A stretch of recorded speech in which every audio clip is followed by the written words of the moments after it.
इंडी गठबंधन की दो बड़ी पार्टियां कांग्रेस और समाजवादी पार्टी चुनाव बीते अभी 4 महीने भी नहीं हुए, लेकिन इन दोनों के बीच दूरियां दिखने लगी है। बीजेपी विरोध में एक विचार दिखाने वाली दोनों दल सीट बंटवारे में एक विचार नहीं दिखा पा रहे हैं। यूपी में 10 सीटों पर होने वाले विधानसभा उपचुनाव के लिए दोनों दलों में सीटों पर सहमति ही नहीं बन पा रही। एक दूसरे का हाथ पकड़े राहुल गांधी और अखिलेश यादव की ये तस्वीर लोकसभा चुनाव प्रचार के वक्त की है, जब राजनीतिक नफा नुकसान के लिए दोनों एक साथ आए थे। लेकिन अब उसी राजनीतिक नफा नुकसान के लिए दोनों एक दूसरे का हाथ छोड़ सकते हैं। विधानसभा उपचुनाव से पहले दोनों दलों के बीच गठबंधन टूट सकता है और इसकी वजह बनेगा चुनाव में सीटों का बंटवारा। कांग्रेस जितनी सीट मांग रही है, अखिलेश यादव उसे उतनी सीट देने को ही तैयार नहीं है। यूपी में 10 सीटों पर विधानसभा उपचुनाव होना है। कांग्रेस 50-50 सीट शेयरिंग फॉर्मूला चाहती है, यानी 5-5 सीटों पर दोनों दल लड़े। लेकिन अखिलेश यादव कांग्रेस को 2 से ज्यादा सीटें देने को तैयार ही नहीं है।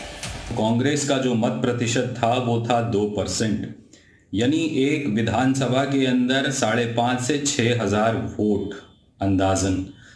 तो यदि आपकी स्थिति ऐसी है तो आपको समझना चाहिए कि उत्तर प्रदेश में जो भी सफलता आपको मिली है वो समाजवादी पार्टी की वजह से मिली है। कल्पना करिए कि यदि आप रायबरेली और अमेठी में अपने आप चुनाव लड़ रहे होते तो क्या स्थितियां बनती। माना जा रहा है कि अखिलेश यादव राहुल गांधी से हरियाणा और जम्मू कश्मीर का बदला लेने की तैयारी कर रहे हैं। समाजवादी पार्टी अपनी पार्टी का विस्तार करना चाहती है। इसी कोशिश में अखिलेश यादव ने हरियाणा और जम्मू कश्मीर में राहुल गांधी से सीट की मांग की थी। लेकिन राहुल गांधी ने समाजवादी पार्टी को हरियाणा और जम्मू कश्मीर में एक भी सीट नहीं दी, जिसके बाद मजबूरी में अखिलेश यादव ने जम्मू कश्मीर में अपने दम पर उम्मीदवार उतारे। इस स्वार्थ का एक बंधन है जिसे ठग बंधन कहते हैं। दोनों पार्टियां परिवार की पार्टियां हैं जो समय समय पर समाज को ठगती हैं। और आप जानते हैं कि चोरों की लड़ाई किस लिए होती है? माल के बंटवारे को लेकर होती है। जब भी कभी बंटवारे की बात आएगी तो दोनों के गठबंधन, दोनों के स्वार्थ वाले बंधन टूट जाएंगे।